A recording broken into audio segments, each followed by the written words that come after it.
آج کی قسط اس کہانی کو اس موڑ پر لا کھڑا کرتی ہے جہاں ہر کردار کا اصل چہرہ آہستہ آہستہ سامنے آنا شروع ہو جاتا ہے۔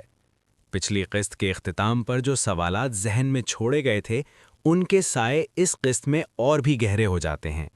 یہ وہ مرحلہ ہے جہاں خاموش سازشیں بولنے لگتی ہیں اور رشتے کمزور پڑنے لگتے ہیں۔ یہ ڈرامہ صرف ایک کہانی نہیں بلکہ ایک نفسیاتی جنگ ہے جہاں محبت، خوف اور چالاکی آپس میں ٹکرا رہی ہیں۔ ہر سین کے پیچھے ایک راز چھپا ہوا ہے اور ہر خاموشی کسی آنے والے طوفان کی خبر دے رہی ہے۔ سب سے پہلے بات کرتے ہیں ماہرہ کی، جو کچھ عرصہ پہلے تک ایک مضبوط اور پراعتماد لڑکی تھی، مگر اب اس کی حالت دیکھ کر لگتا ہے کہ جیسے کوئی اندیکھی طاقت اسے اندر ہی اندر توڑ رہی ہو۔ اس قسط میں اس کی طبیعت مزید بگڑتی نظر آئے گی۔ وہ الجھن، خوف اور کمزوری کا شکار ہوتی چلی جائے گی، جس سے اس کے رویے بھی بدلنے لگیں گے۔ ایسا محسوس ہونے لگے گا کہ یہ سب اچانک نہیں ہو رہا، بلکہ کسی باقاعدہ منصوبے کے تحت ہو رہا ہے۔ امکان یہی ہے کہ اسے کھانے پینے کی چیزوں میں آہستہ آہستہ ایسی چیز دی جا رہی ہے جو اس کے ذہن اور اعصاب پر اثر ڈال رہی ہے۔ مقصد صرف اسے بیمار کرنا نہیں، بلکہ اسے سب کی نظروں میں غیر متوازن ثابت کرنا ہے۔ یہاں اصل کھیل شروع ہوتا ہے، کیونکہ جب ماہرہ عجیب برتاؤ کرے گی تو جنید کو بھی شک ہونے لگے گا کہ شاید مسئلہ اس کی سوچ کا ہے۔ یہی وہ نفسیاتی وار ہے جو خاموشی سے کھیلا جا رہا ہے، جہاں ایک عورت دوسری عورت کی زندگی برباد کرنے پر تلی ہوئی ہے۔ ایک منظر ایسا بھی آ سکتا ہے جہاں ماہرہ بے ہوش ہو جائے اور جنید گھبراہٹ میں اسی شخص کی طرف مدد کے لیے دوڑے جو اصل میں اس مصیبت کی جڑ ہے۔ وہ اسے ہمدرد سمجھے گا، محافظ مانے گا، اور یہی غلطی سب سے مہنگی پڑے گی۔ اسی دوران ایک اور خطرناک رخ سامنے آتا ہے، جب وہ نوکرانی جس نے گھر کے ایک کونے میں کچھ غیر معمولی دیکھ لیا تھا، اب خود خطرے میں آ جاتی ہے۔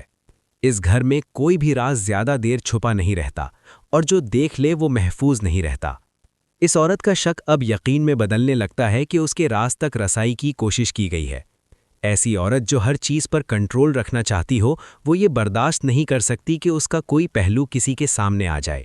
یا تو وہ نوکرانی کو خوفزدہ کر کے ہمیشہ کے لیے خاموش کر دے گی، یا پھر اسے اس طرح غائب کیا جائے گا کہ سب کو لگے وہ خود ہی بھاگ گئی ہے، جبکہ حقیقت اس سے کہیں زیادہ خوفناک ہوگی۔ یہ لمحے کہانی کے سسپنس کو انتہا پر پہنچا دیں گے۔ جنید اس وقت شدید ذہنی کشمکش کا شکار ہوگا۔ ایک طرف بیوی کی محبت، دوسری طرف وہ عورت جو ہمدردی کے پردے میں اس کے فیصلوں کو کنٹرول کر رہی ہے۔ اسے جذباتی طور پر اس طرح الجھایا جائے گا کہ وہ خود کو درست سمجھتے ہوئے غلط فیصلے کرتا چلا جائے گا۔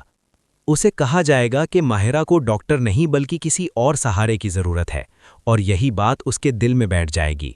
آہستہ آہستہ وہ اپنی بیوی سے دور اور اسی عورت کے قریب ہوتا چلا جائے گا۔ اسی قسط میں میاں بیوی کے درمیان ایک بڑی لڑائی کا امکان بھی ہے، جہاں الزام، آنسو اور خاموش چیخیں سب ایک ساتھ نظر آئیں گی۔ یہ وہ لمحہ ہوگا جہاں کسی کے لیے جیت اور کسی کے لیے مکمل شکست ہوگی۔ ناظرین جس کردار کا بے چینی سے انتظار کر رہے تھے، اس کی جھلک بھی آخر میں دکھائی جا سکتی ہے۔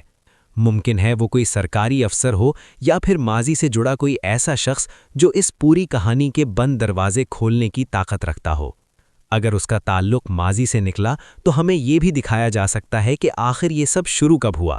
وہ کون سا زخم تھا جس نے ایک عورت کو اتنا سنگ دل بنا دیا۔ اسی کے ساتھ ایک ایسا گروہ بھی متحرک نظر آ سکتا ہے جو نفرت اور تلخی پر پل رہا ہے، اور جسے اب ماہرہ کے خلاف استعمال کیا جا سکتا ہے۔ یہ سب مل کر اس کے لیے حالات مزید مشکل بنا سکتے ہیں۔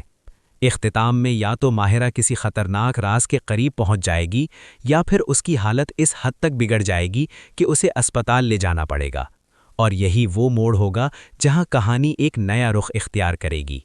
اگر ابھی تک آپ نے ہمارا چینل سبسکرائب نہیں کیا تو سبسکرائب کر دیں، اور بیل آئیکن کو بھی ضرور پریس کریں تاکہ آپ کو نئی آنے والی ویڈیوز وقت پر ملتی رہیں۔ آپ کے ایک سبسکرائبر سے ہمیں حوصلہ افزائی ملتی ہے۔ اب سوال یہ ہے کہ کیا جنید کبھی حقیقت دیکھ پائے گا؟